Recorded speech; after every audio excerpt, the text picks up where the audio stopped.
Hello beautiful souls, Kelly Seamus here. Thank you so much for joining me. I'm out for a bike ride on this glorious beautiful day, just soaking up the sun, and yeah, I bought a new bike. It's been a huge healing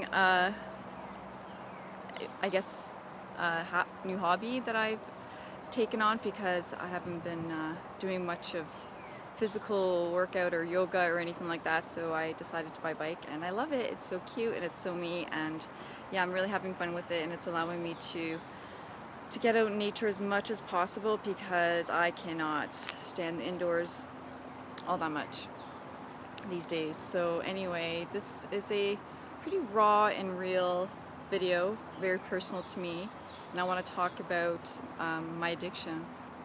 We're all addicted to some certain aspects of life.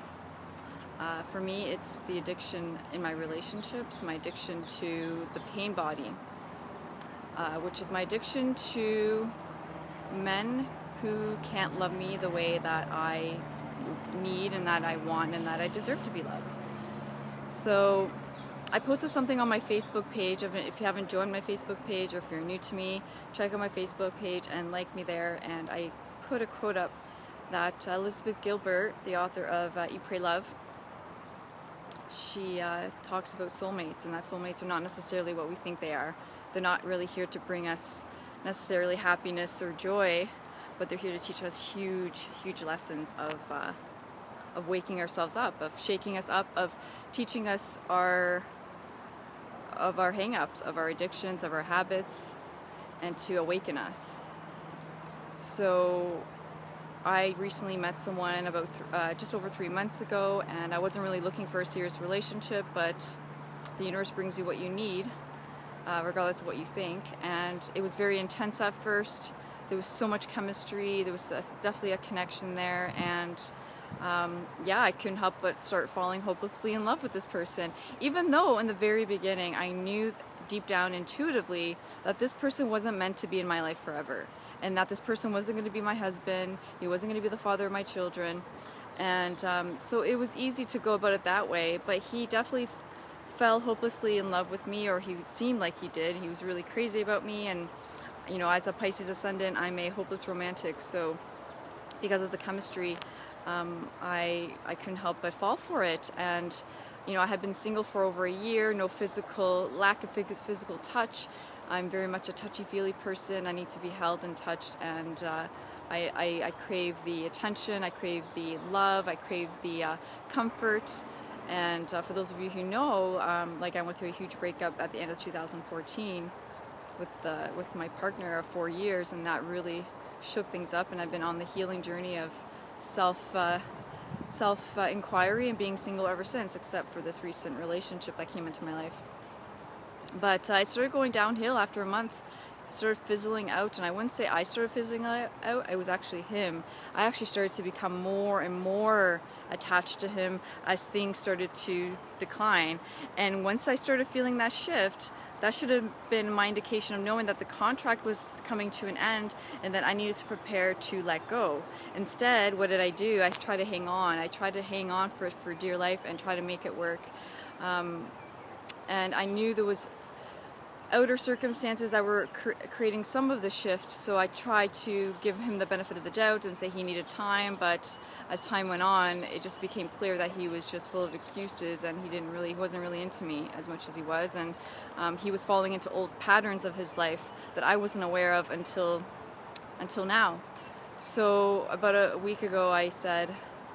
a week ago I said, I'm sorry, I can't do this. I'm heartbroken. My heart is hurting. I'm a mess. And we've had these conversations before. Like I'm a communicative person. I'm very open. So I shared with him my concerns before around this, and he said he would try and that he was making an effort. But again, the excuses of all these changes and all that. And from a spiritual perspective, like looking at his chart and his cycles and where he is in his life, and looking at my aspects in my chart, and looking at where I'm at, and even looking at our synergy chart together, it was so clear to me from the very beginning that this was a very karmic relationship. It was going to have a very strong impact in my life, but it wasn't necessarily going to be pleasant forever.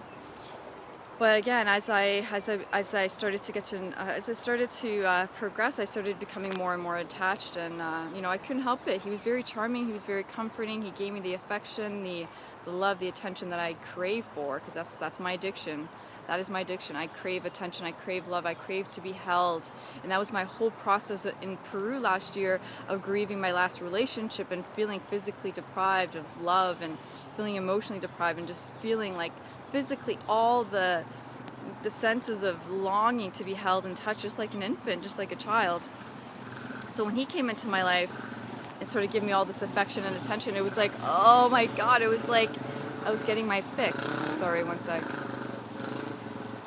Someone's going through a motorcycle on the water. That's crazy. Anyway, so yeah, that was quite difficult. And so literally a year ago right now, I went through a huge shock. Even though I had already been, my relationship already had ended of, one second, I love these bikes. They're not even supposed to be riding down here. So even though my relationship had ended December of 2014, there was still a lot of unfinished business with me and my ex at the time. So it wasn't until May of 2015 when things came up again, and I realized that it was forever over, and that loss and that shock and that all that stuff coming up again, it was almost like it was even more difficult than the initial breakup.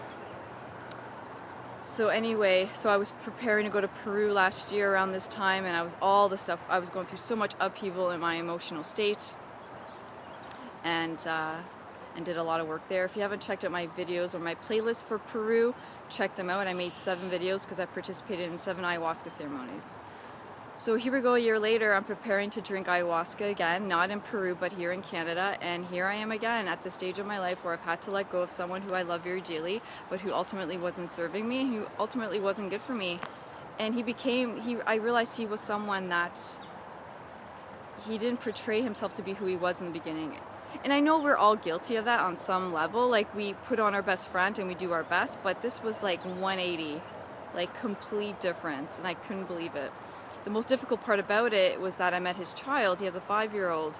So the first month of our relationship, his child wasn't around. So his child came back, and that's when it all started fizzling down. But at that time, I started falling in love with his kid. And I absolutely love this child. He's a Cancer, and I have such a soft spot for Cancers. And so I started falling in love with his son and falling out of love with him. So there's just all this emotional attachment, and I became attached to his family, and that now I have to let go of, and it's been really, really difficult. So, but the one huge karmic lesson that I've been going through is that I do want a family, I do want a husband, and I've been kind of fighting with this aspect of my life for so long because I've been so heartbroken so many times in my life, and because relationships just haven't worked out in my life. I'm 35 years old, I'm not getting any younger, so what the heck, right? Anyway, so Soulmates, Google soulmate quote by Elizabeth Gilbert and read it. But basically she talks about how soulmates are not necessarily supposed to stay in our lives. They come in, they shake us up, and they unravel another layer about ourselves, and then they leave. And that's what's been going on in my life, and I can attest to it 110%. So I'm realizing that I don't want to meet a soulmate to marry and have children with. It's too painful. It's too karmatic. And I guess it's all relative in how you want to define that kind of relationship. But karmic soulmate relationships are quite intense. So here I am now preparing for ayahuasca, and all this stuff is coming up again. And a lot of people, even myself, we go through these cycles, and sometimes we have these repeated events or these similar circumstances coming up, and it's so easy to beat ourselves up and say, what the fuck, like, how did I get here again? And I'm pretty sure that's a familiar thing you've heard about before, right? You've actually said that to yourself before at one point in your life. But it's interesting witnessing my ego say this, but recognizing that even though it's a similar circumstance or a similar challenge, I'm coming about it from a whole new higher perspective. So even though it's kind of like the ego's like, what, this is the same crap, and it wants to play victim and all this stuff and wallow in the pain, but there's a higher perspective, and the higher self is witnessing this. And as we evolve, we tackle or we approach or we handle these situations from a higher perspective each time, and we're called to handle it even differently, even more differently. So for me, I could have waited 6 months, I could have waited a year, I could have waited a long time, I could have played this game for a while, but I was like 3 months, I'm out. And in the past, I hung out in relationships that weren't serving me for like a year, 6 months, a year and a half. Like I've held on, but this time I'm like, you know what? I cannot, because I feel such a shift coming up, and I know I'm done with this last little bit of this karmic stuff that I've been dealing with. I'm not saying I'm not going to have challenges in relationships anymore, but this cycle of this pattern in my life has to end.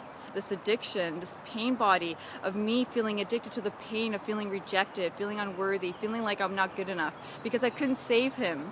I couldn't make him want to be a better person. I couldn't make him want to be better. I couldn't make him want to love me and be with me in the way that I wanted him to. So creating that, and then that triggering that pain body of, oh my God, like that's the addiction.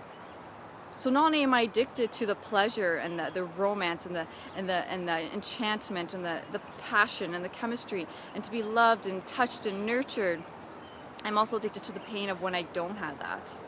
I'm addicted to both sides of the, it's like a double-edged sword, right? And I'm addicted to both sides of this, the pleasure and the pain. And I realize that this is a huge pattern in my life, and this is one that I'm enduring. So remember that soulmates doesn't necessarily mean it's love and happily ever after.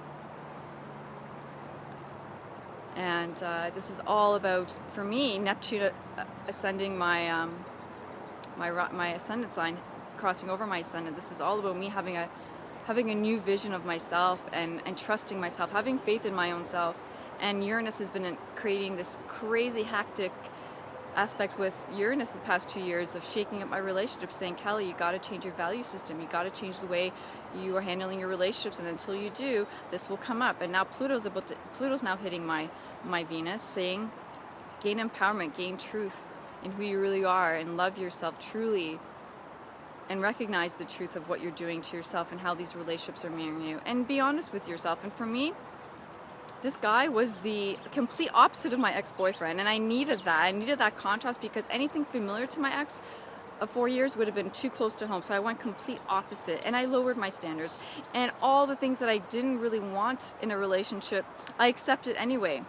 But some of these were deal breakers, and I still went ahead anyway, because I was getting caught in an old pattern of lowering my standards and putting up with crap that just doesn't serve me and my higher purpose and my higher calling and my higher path. So I'm always going to be a hopeless romantic. I don't care what people say, you know. I'm a Pisces ascendant. It's what helps me to see the beauty beyond the physical, you know, because I'm very practical. I have a very serious Aquarian side, but my Pisces ascendant allows me to marvel in the mysticism of fantasy and wonder and spirit and creativity and love and beyond this world. And why not? Because this world is an illusion anyway, so why not tap into higher realms of our greatest, highest vision of love and of the world and of our lives. So I'll never give that up. But it's all about channeling that in a different way so that it's not killing me. so it's not dragging me down, so it's not hurting me. It's about empowerment. So, and this person, he really, I feel it's the healing is not going to take as long with this person, but I really had to close the door and had to really take the time to get him out of my psyche, because, you know, we've been intimate and it's been every day talking and seeing each other every weekend nonstop for 3 months, and now it's like, stop, it's done, right?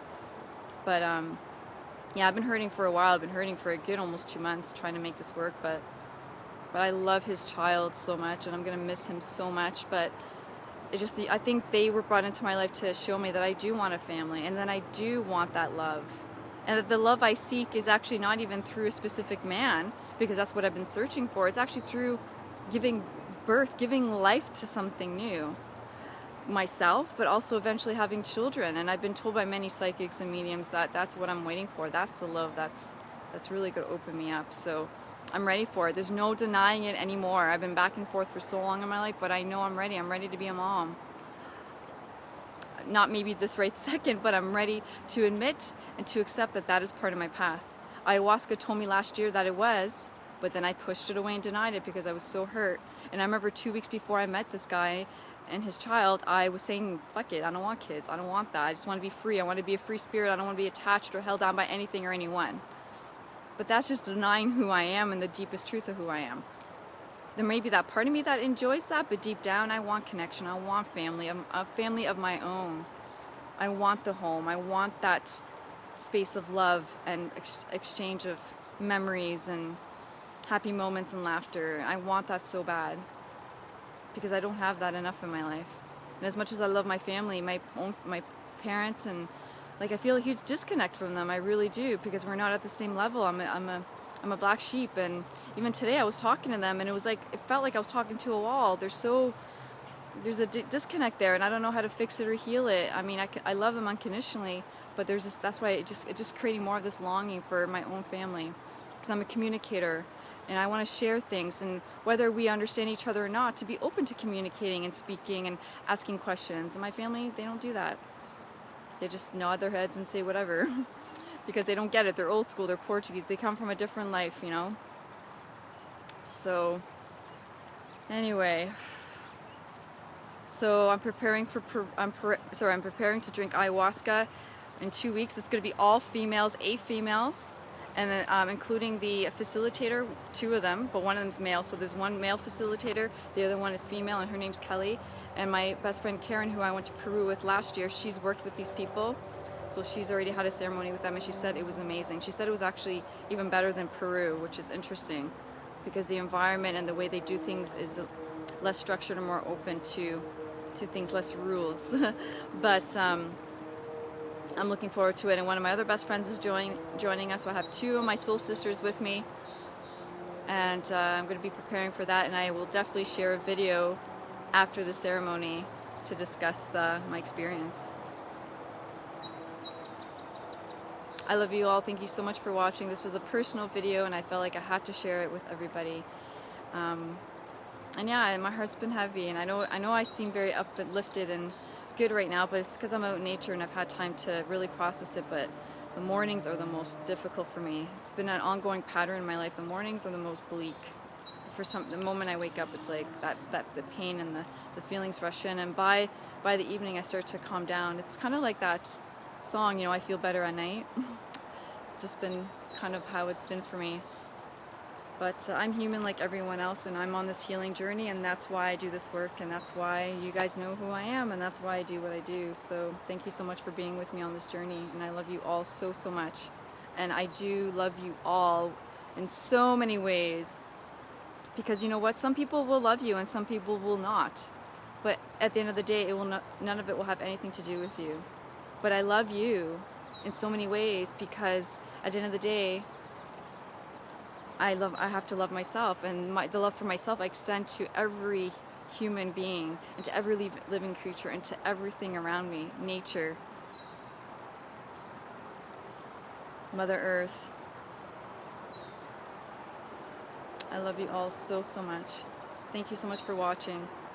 And if you want to contact me for readings or coachings in astrology or intuitive readings, contact me through my website, www.kellyseamus.com. Or you can find me on Facebook, again, like me there, and to donate to the donations link on my YouTube channel, as well as this my website as well. So talk soon, take care, so much love to all of you. And I just feel like I need to just take a breath here.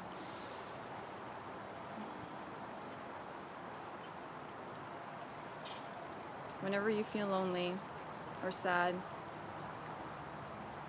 just remember there's always someone who loves you more than you can ever imagine.